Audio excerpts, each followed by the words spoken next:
Kalen DeBoer is not punishing Malachi Moore. Let's pull this clip up and ask if he should. By the way, the reaction on Amari Thomas was very interesting on social media, whether or not he should have been suspended or held out of a game. And I think Caleb and I were actually in the minority. So when we talk about discipline, maybe you think we're too free-flowing, but let's pull this up right now for Malachi Moore. And I think it illustrates why Alabama, which I predicted would be fine this year, I didn't think they'd lose to Vanderbilt, but are on the slow downhill slide with no Nick Saban. So pull this clip up, Caleb. This is of Malachi Moore, and set it up for me. What happened? This is 3 clips. This is right after Vanderbilt got the first down to be able to run out the clock. So they knew they had won the game. And this is how Malachi Moore, he's number 13. This is what he did. I think he's the one laying the tackle right here. So watch what he does. There's that right there. Slams a player to the ground like that. I don't have a problem with that. All right. Well, maybe I didn't see the hand of the helmet. They're like, that is total bullshit. All right. Yeah, that's wrong. All right. Who's next? All right. There's 3 video clips, and I'm going to show you guys all 3. Then there's this one. Again, 13. Rep is spotting the ball. Watch him here. He kicks the ball and draws a flag out of anger. That is total bullshit. I'm going to tell you what. This sounds like a kid who's out of control. And then, by the way, I think I'm correct in that Malachi means messenger of God. I don't know that Malachi is not the messenger of future disaster. Malachi sounds like a Children of the Corn type name. Okay. Well, no, it's a Hebrew name that means messenger of God. Sounds like you're in a cult. I'm sorry. People in a cult. I feel like that's what people in cults name their kid. Malachi. You know what sounds like a cult name is Tom Cruise. But all right. No, he's just in a cult. No, Old Testament books of the Bible, books on the second half of the Old Testament, those seem to have like the most common like cult names. Ezekiel, Well, that's because all these cults are pulling from Revelations in the latter chapters that talked about end of days. But go ahead. What's next? Yeah. All right. So, and then here's him again, number 13. Watch him right here, and throws his mouth guard. Coach Womack mentioned that Malachi had been held to account by the coaching staff to some extent. Is there anything that you can add to that? And was this a situation where a suspension would be considered? No, we have handled it, and I'm just going to say this about Malachi. What he did, he has gone above and beyond in owning, taking ownership in it. And this is pretty much immediately after the game to this morning, things that are all prompted by him, but also part of just our conversations. The guy, I think the thing I want to make sure Bama fans know is that this guy has been rock solid and been at a critical piece, along with others. There are some others as well, of keeping this thing together since January. Okay, when a lot of guys chose to leave, this guy stood firm.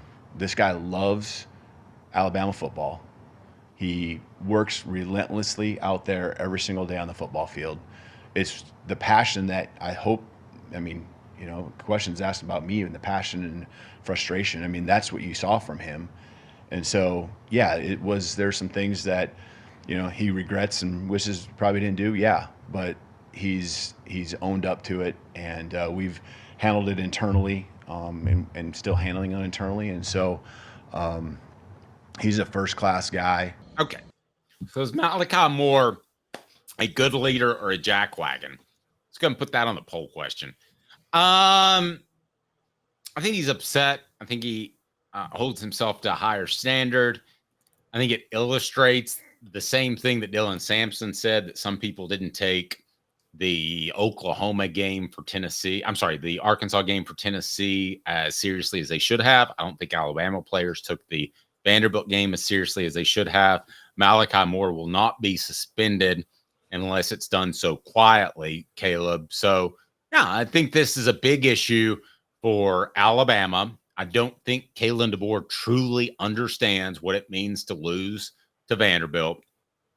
I believe that it will have repercussions in recruiting, and I believe Alabama will have a slow downhill slide. Now, by downhill slide, to some programs, South Carolina, Missouri, nowadays Florida, Mississippi State, somewhat Tennessee.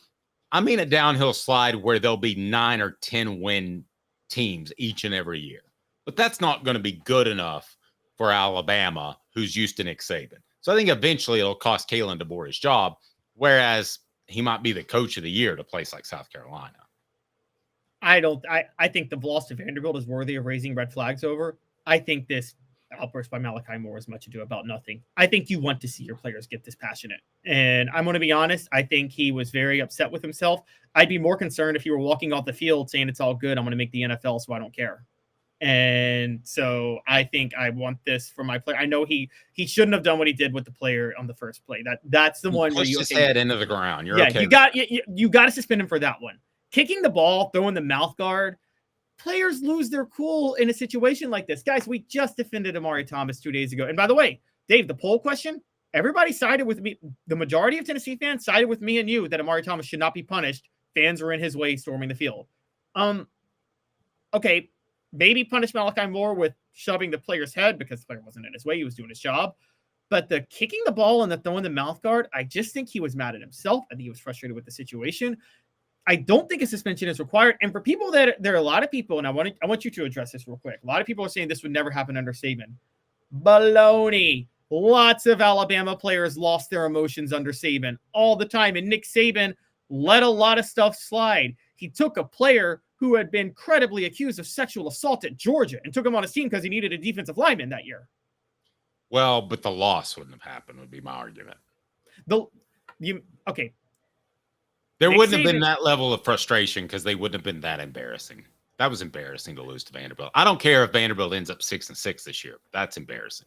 It was a very big embarrassing loss. I agree with you on that. And Nick Saban, outside of his first year, never had an embarrassing loss like that. I think it's much, much harder for Kalen. Let's be honest, Steve.